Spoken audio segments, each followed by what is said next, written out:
If you love Rearview Mirror Chronicles podcast and want to help us keep bringing you brilliant podcasts, then please share it with a friend or a fellow history fan who you think might enjoy it. Thanks for your support, and I do hope you enjoy this episode.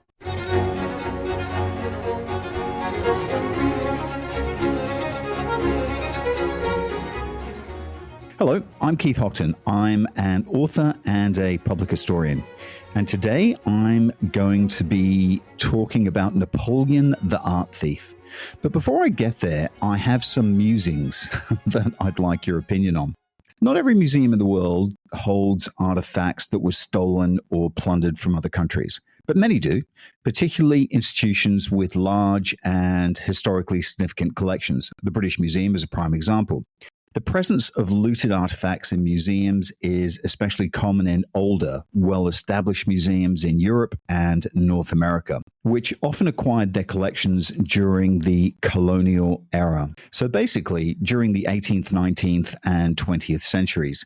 Effectively, I guess, as European powers expanded their empires, they frequently took artifacts from the lands they colonized, and these objects were often brought back to their imperial centers where they were placed in museums to demonstrate the power and the reach of the empire, which is really important, as well as to satisfy an interest in the exotic, and the other. However, not all museum collections contain stolen or plundered artifacts. It's important to point this out. Some museums, particularly the smaller or the newer institutions, focus on art and artifacts from their own cultures or regions, or they acquire them, through legitimate means such as donations, purchases, or loans. And I think also in recent decades, there's been a growing movement towards more ethical practices in the acquisition of artifacts, with many museums actually taking care to ensure that their collections are acquired through legal and ethical channels.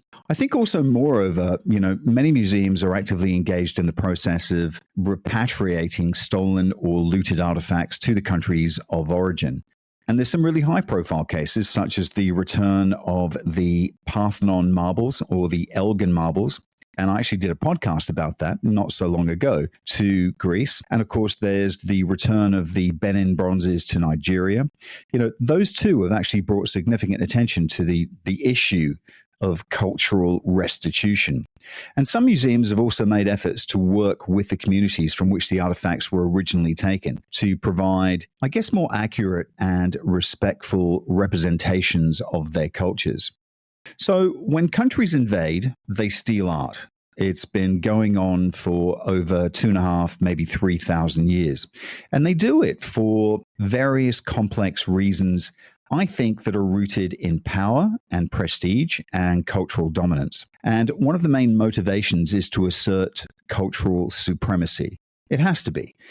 By taking another nation's cultural treasures, the invaders aim to undermine the nation's identity, its history, and achievements, and effectively sending a clear message that their culture is superior. I think another significant factor is the economic value of the art. Priceless works of art can be sold on the black market or kept as part of the invader's national wealth, effectively making them a lucrative target during times of conflict. Stealing art also serves as a demonstration of political power.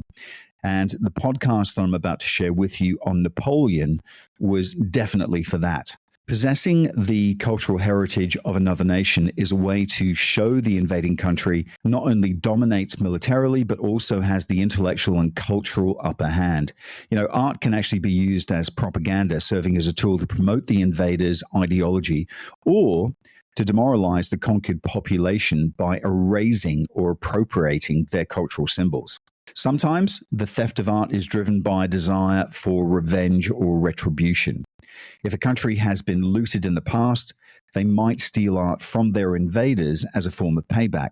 There's also the motivation to leave a historical legacy. By taking control of cultural artifacts, invaders can attempt to rewrite history, claiming another nation's art as their own and effectively reshaping historical narratives to suit their purposes. Finally, I think there is the age-old desire to collect and display art as a means of showcasing not just power, but power is certainly part of it, but also their sophistication and their wealth. Throughout history, rulers and governments have often collected art to enhance their own prestige. By stealing and displaying art from other cultures, they aim to elevate the perceived value, I guess, of their civilization. And this practice has actually led to long-standing disputes over the ownership and the repatriation of cultural artifacts, with many countries today still seeking the return of art that was looted during the time of invasion. It was just one of the things that I was thinking about when I came to do this podcast on Napoleon. Because he was such a charismatic leader and a brilliant military tactician, I wondered why he became a massive art thief. And in fact, one of the things he did once his armies had occupied the state that they had arrived in, or the state that they had overtaken, was to dispatch a team of officials to plunder its treasures. There was actually a team specifically just for that.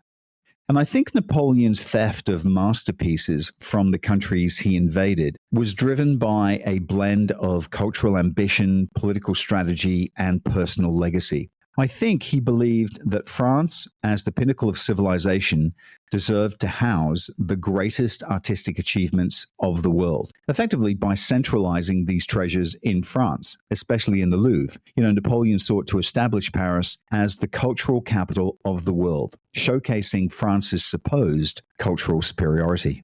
This appropriation of art also served as a powerful symbol of dominance, didn't it? As I mentioned before, by taking masterpieces from conquered nations, Napoleon not only acquired valuable objects, but he also sent a very clear message that these countries and their cultures were subjugated to French power.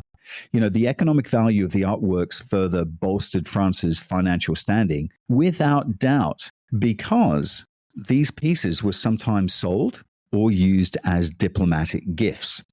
Napoleon was acutely aware of his legacy, and I think he aimed to leave behind, as a testament to his reign through the collection of art, seeing himself as a modern-day emperor of culture, effectively, akin to the Roman emperors who looted art to display their power.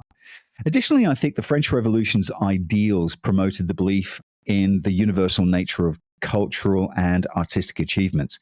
Effectively, by bringing these masterpieces to France, the revolutionaries and Napoleon claimed they were actually liberating them from the tyranny of the old regimes, making them accessible to the people.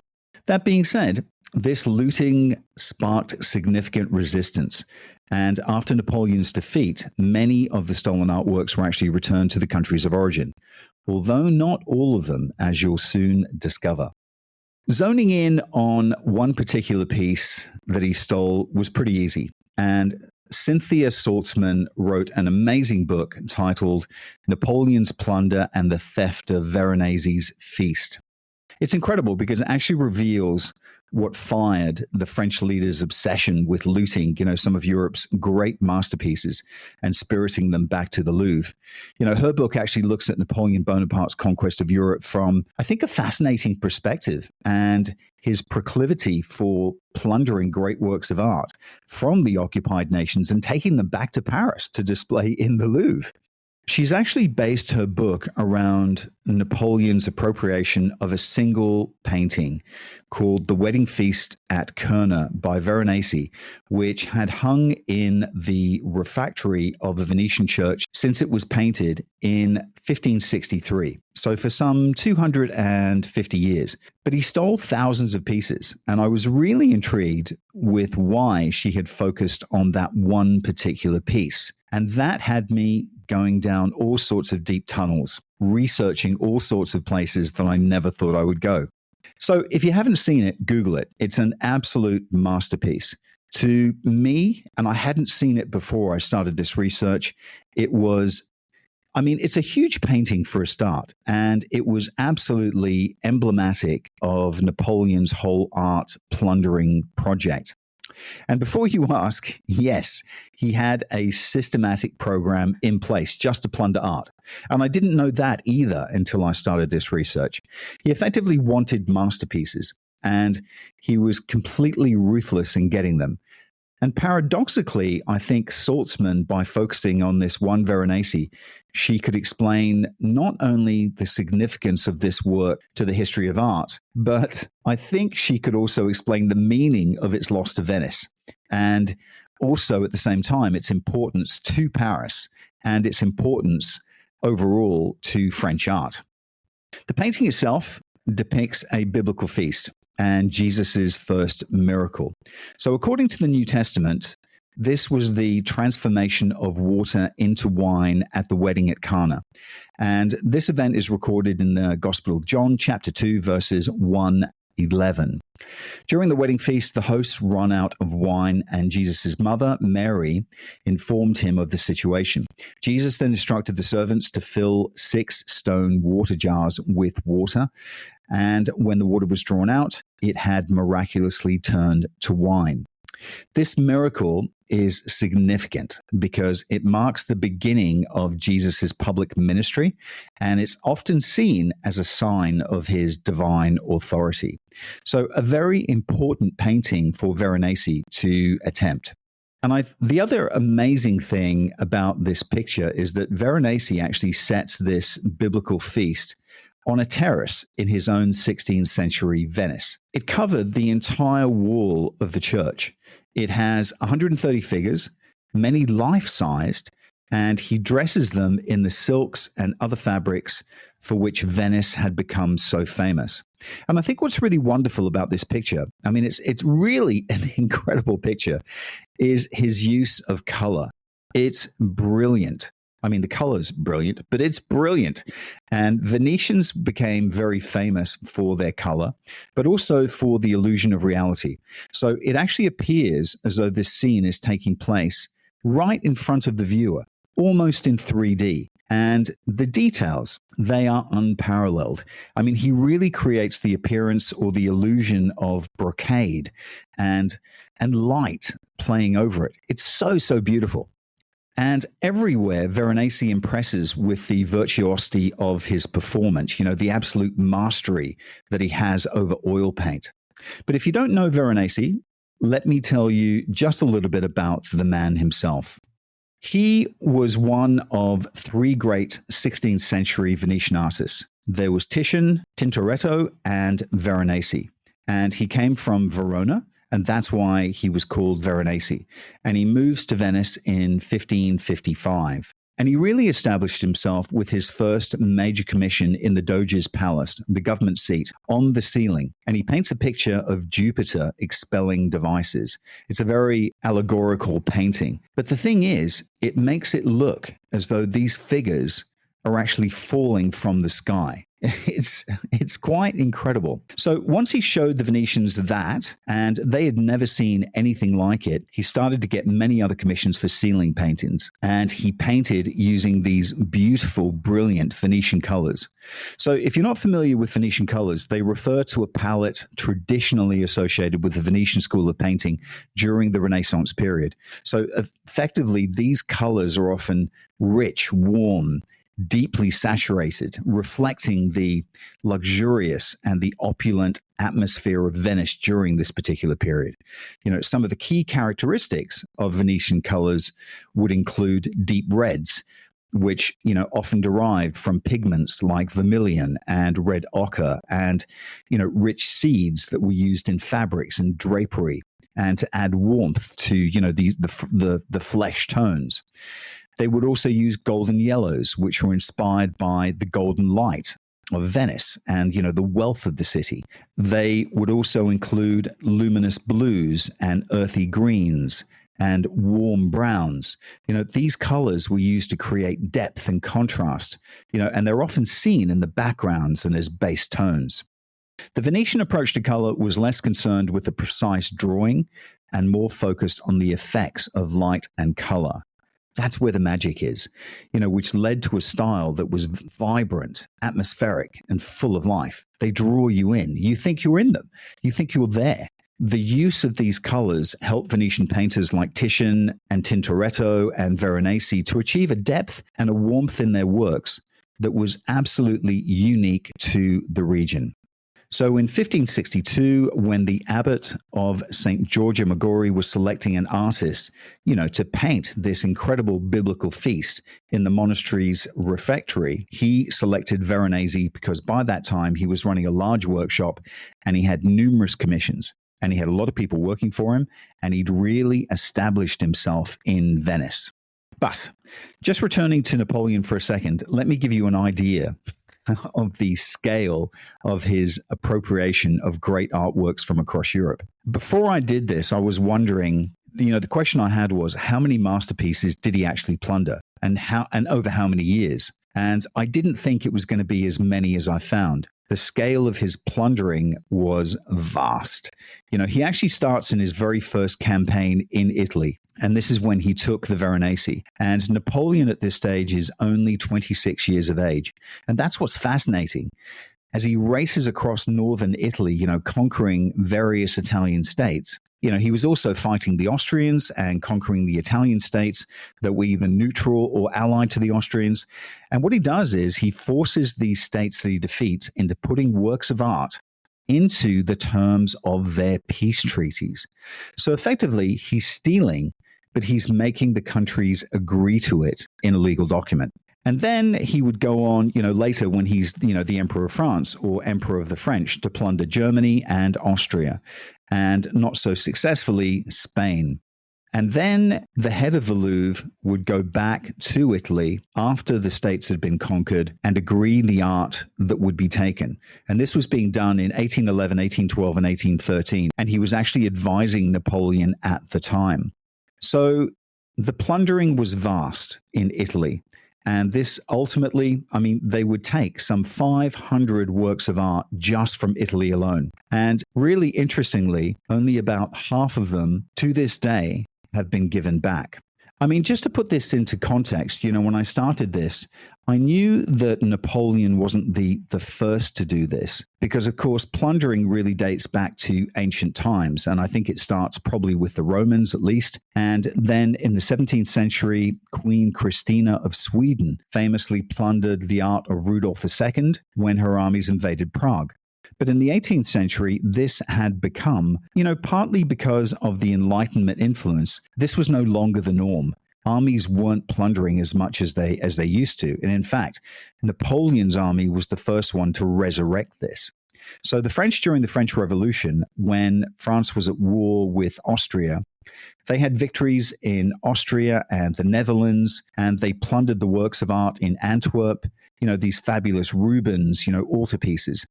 And really, that's what started it all up again. And of course, Napoleon followed that policy that had been started, effectively under this reign of terror. But I think he really made it his own because he did it on such a large scale, larger than anything that had actually gone on before. And then I started to imagine the logistical operation that was involved to get these masterpieces back to France in one piece. The mechanics of appropriating the art in the early 19th century. And what I found was that it was very complicated and a very difficult operation and extremely high risk. So a lot of the art that they stole never actually made it. It was either reappropriated or it was ruined in the process. And I actually had that thought earlier on. It's like, how many times can you steal a piece of art? So, or how many times can you actually steal anything? So if one country steals a painting and then that country is invaded and that art is stolen from them, is that stealing? I don't think it is. Anyway, Napoleon's was a very complicated and difficult operation and extremely high risk. And if we take this painting alone, Veronese's wedding feast, they had to get it down from the wall in the first place. And it covered an entire wall, which was 33 feet wide and 22 feet high. And it was actually attached to the wall by a stretcher. So they had to get the nails out of the periphery, and they pulled out the nails. And then there was also 3 rows of nails running across the entire front of the canvas, which they hadn't seen. So when they pulled this painting down, these nails ripped through the canvas and made holes across the entire painting. They then wrapped it around a cylinder, and it was the first of 5 paintings that they wrapped around a steel cylinder. And then they put it into a crate, They then loaded the crate onto a ship, and it sailed down the Adriatic and across the Mediterranean to France.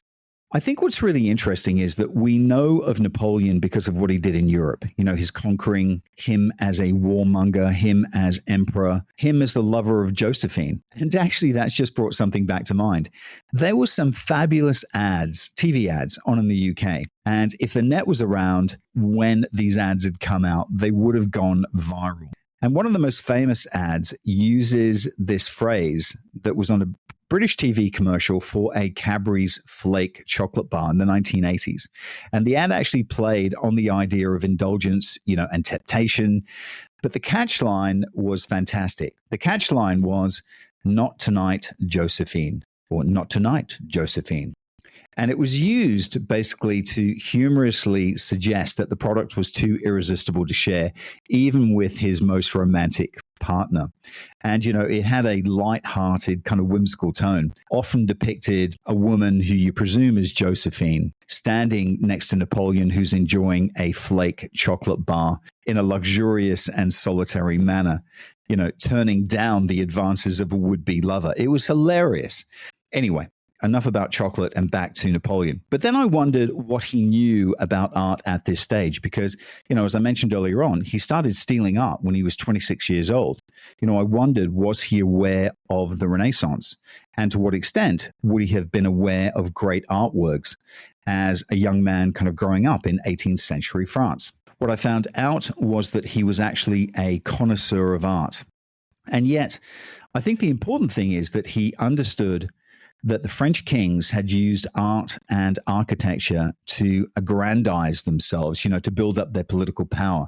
And I think he understood that very well.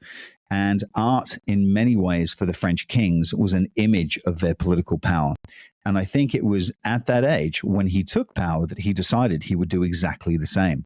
So what exactly was he trying to say to himself, to his fellow countrymen, and to the world by plundering these works of art? What image was he actually trying to project of himself? And the conclusion that I came to was that he was trying to project an image of power. But the Louvre cannot be excused because they were absolutely his collaborator. Because he's plundering not technically for himself, but for the Republic of France. And the destination of all these works of art is the Louvre. And the Louvre, just in case you don't know the history of that, only 3 years before Napoleon's Italian campaign, it had actually been the great palace of the French kings. And it was then taken over by the revolutionaries during the Reign of Terror, and part of it was turned into a museum. And the revolutionaries filled that museum with the art of the French king, effectively everything that they had taken from Versailles. So in putting this plundered art in the Louvre, and showing it to a wide public, not just France, but a European public, you would have to then say that the museum's purpose was for education. And in a way, Napoleon thought he could link this plundering to the aims of the Enlightenment. And weirdly, I think the plunder of that art actually reflects the worst and the best of Napoleon's character. I mean, it's easy to see why this reflects the worst of his character, but it does actually reflect the best of his character. And I think what I mean is that he was interested in the aims of the Enlightenment, in showing art to the public, but also he was interested in masterpieces as measures of civilization. And I think it reflected his desire for greatness and glory, but I think it also reflected his ruthlessness and trying to get whatever he wanted, no matter what the cost. A cost that often tainted that greatness and glory. And of course, all these masterpieces are being seen by a lot more people as a result of what he did. I mean, effectively, he exhibited them at the Louvre, and they were organized historically so that you would understand the history of art. They put the paintings together by school, also chronologically. And in the Grand Gallery of the Louvre, which ran between the Louvre, it was actually a quarter of a mile long, and it ran between the Louvre and the Tuileries. And they had something like 900 paintings. So it would have been an absolutely dazzling sight. I then wondered how much of a psychological blow did taking this art actually deal to places like Venice and other cities in which he was taking the art from.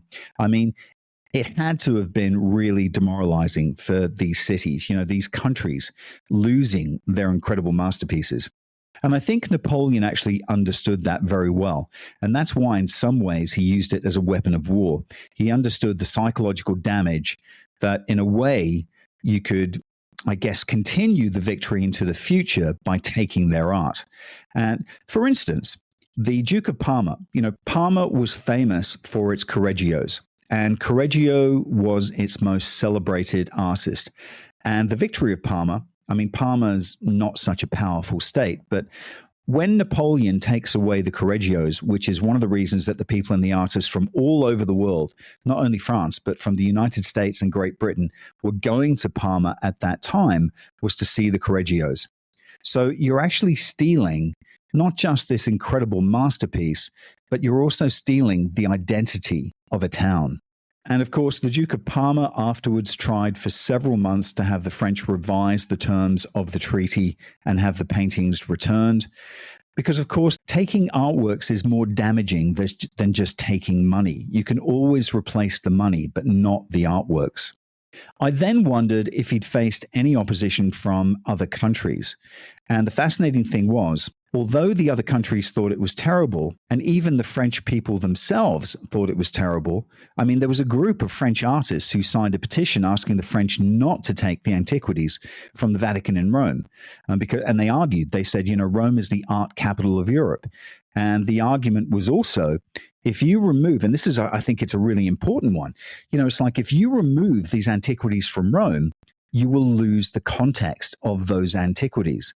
They will be out of context in the Louvre, and nobody will actually understand them. And of course, when people, visitors, and this was also part of the argument, foreigners went to the Louvre, they worried that many of them would actually be conflicted and slightly dazzled by the art, confused by why it was there. I then wondered why he chose to display these artworks in the Louvre in the first instance, this public museum. And would it be fair to say that Napoleon's plundering of resistance art turns the Louvre into one of Europe's great cultural powerhouses? I'd say, yes, it is. I think it's very fair to say that. And I think also for the French, the Louvre represented, because it had been the palace of the French kings, it was now a public museum. It was a great symbol of democracy and of the French Republic.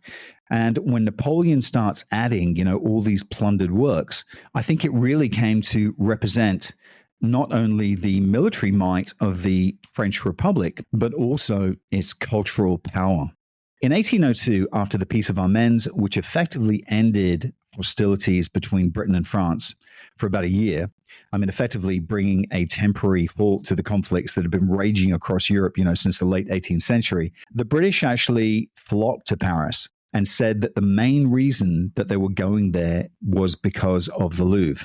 So I think Napoleon did succeed in transferring the art capital of Europe from Rome to Paris. And it became famously known, Paris became famously known as the capital of art in the 19th century. So I then wondered if the arrival of these masterpieces in Paris empowered and then influenced French artists. And if all the famous paintings of Napoleon as conqueror, you see him as emperor, were they shaped by the art of the Renaissance and the artworks that he brought back to Paris? And they absolutely were from the very beginning. And I think what's so fascinating, this wedding, Veronese's wedding feast, it was very influential on Antoine Gros, for instance. He was actually commissioned by Napoleon to do a very difficult painting of Napoleon in Egypt in a very heroic moment when he's supposed to be visiting the plague victims of Jaffa. But, the Egyptian campaign had actually gone very, very badly. So it was actually a very difficult commission for Gros to take on. And Napoleon wanted that particular picture as a propaganda painting, but Gros actually painted something way more complex. And it's a really great picture. And immediately, the director of the Louvre, when Gros put this painting up, when it was exhibited for the first time, the director wrote to Napoleon and said, now the French can stand with the Venetians. So effectively, he was saying the Louvre is as good as any of the museums in Venice. And the director also then talked about the atmosphere of the Louvre and the beauty of it. And Gros is clearly influenced in not only the complexity of Veronese's picture, but also the color and the way he used his brushwork. I then wondered, well, what happened to the wedding feast at Cana? After Napoleon's death, where is it now? Well, it was never returned. It's still in the Louvre, and it's in a room facing the very famous Mona Lisa. And what actually happened was that after the Duke of Wellington and his allies defeated Napoleon at Waterloo, they made the decision that the French king, whom they just put back on the throne, should send back all the works of art that Napoleon had stolen from his enemies and were being shown in the Louvre. And it was actually quite an interesting story because the director of the museum actually goes in one day. And keep in mind, guys, Paris was actually invaded by the English. The English army actually occupied Paris for a number of months. And at one stage, the director of the Louvre goes into the Louvre to effectively turn the lights on in the morning. And the English are already there wrapping up paintings, ready to send them back. But think about where we are historically. Napoleon's just been defeated, and the British are hand in hand with the Austrians. The Austrians are actually in control of Venice at that time. So it was actually up to the Austrians to get the paintings back. And when the Austrians arrived at the Louvre, the senior French curator there, when he was told to pack up that particular painting to send it back to Venice, he immediately wrote a letter to the Austrian emperor saying, if you try and remove the Veronese wedding feast, they risk not only damaging it, but possibly its destruction. The painting will not survive being taken down a second time. That letter or that memo actually went to the Austrian emperor as he was leaving Paris the very same day. And whether he read it or not, or whether he actually had time to really think about it, we don't know. But effectively, the answer that came back was, let the French keep it. And of course, what you have then is a painting that was stolen being offered back to Venice, which is occupied by the Austrians, and the Austrians giving the French permission to keep it. So ownership of a painting like that now is incredibly complex. So during the research for this podcast, I learned a lot about the character of Napoleon. And there were 2 or 3 things that I took away about him that I didn't really pick up when I did the Battle of Waterloo podcast. He's able to do many, many things at once. And in terms of the plundering, the way he puts the works of art in the terms of the treaty in Italy, in the terms of these peace treaties, he's only 26 years old. And from the very beginning, this art plundering was clearly on his mind. And I think this is really interesting. He's only just reached Italy, and he sends a letter to the French ambassador in Genoa, and he says, send me a list of paintings and sculptures. And then he lists several of the states that he actually plans to conquer. So he's always ahead of the game. He's always thinking ahead. As I said, he was ruthless, but he really wants art to serve him. And so when he gets married for the second time to Marie-Louise of Austria, the Austrian princess, he actually had his wedding in the Louvre. And what are the wedding ceremonies in the Louvre? In the Salon Carré, where at that time the Veronese was hanging, he goes there and he tells the head of the Louvre, Yvon Donnet, that he wants it moved. All the paintings have to go because he wants to put stands along the walls because there's going to be lots of people there. Donnet, to his credit, says, we really can't. We really shouldn't move this painting. It's very difficult. It's very dangerous. We could lose it. And Napoleon says, I don't care. Move it. And it gets moved. And I think what's interesting is that he clearly understood the power of art when it came to artists like Antoine Gros, who painted his portrait in Italy. And he immediately recognizes that this was a brilliant portrait. This is one of the very first portraits. And it's an idealized portrait. It shows Napoleon as a young general in the smoke of the battle. And what he then does is he immediately pays Gros to have reproductions made of it. Effectively, he's using it as propaganda. But I think what's interesting about his wedding is that he understands the propaganda in stealing it from another country, but he doesn't care about the painting, which is why when you see him insist that it's taken down, he doesn't care if it's lost or if it's damaged. And I think that's really interesting. I think one of the other very interesting things is that when he's invading Venice, one of the art pieces that he singled out were the four horses, or the four gilded bronze horses of Venice. Because at first, the terms of the treaty with Venice were that he had a commission that chose the works of art for him to steal, remember, that the commission could take 20 paintings. And the French commission actually write to him. They write him a letter and they say, maybe we should just take 16 paintings, but there are 4 sculptures that we also want to take. And they need his approval to do this because this is going into the treaty itself. And of course, what they're talking about are these beautiful gilded bronze horses that the Venetians had actually stolen from Constantinople in 1204. And they were standing at the entrance of the Basilica of St. Mark, so the most prominent place in Venice. And Napoleon doesn't respond to them, which I think is interesting. So what they end up doing is they take the 20 works of art, but later, several months later, he orders his chief of staff with the head of the Louvre to go and see the horses, and they like them so much that they pack them up and they send them back to Paris. He then puts these 4 horses on an arch of triumph that he has built to celebrate Austerlitz right in front of the Tuileries Palace, which is his residence. And just to close on this, I think we should know about the plundering of these artworks because it's such a fascinating part of European history. I mean, it's part of Europe's great legacy, these works of art. And the French have always looked to Italian art, first in antiquities, but also Italian paintings to kind of set the standards. And the Louvre is still one of the greatest museums in the world, hands down. And it was actually the model, and I think this is really important for many other museums in the early 19th century. After Napoleon's defeat, Berlin and in Madrid and in Amsterdam, they all started their own national museums. And these museums were inspired by the Louvre. And that's left an important legacy. Thanks for listening in, as always, folks, and I'll talk to you again soon. Bye for now.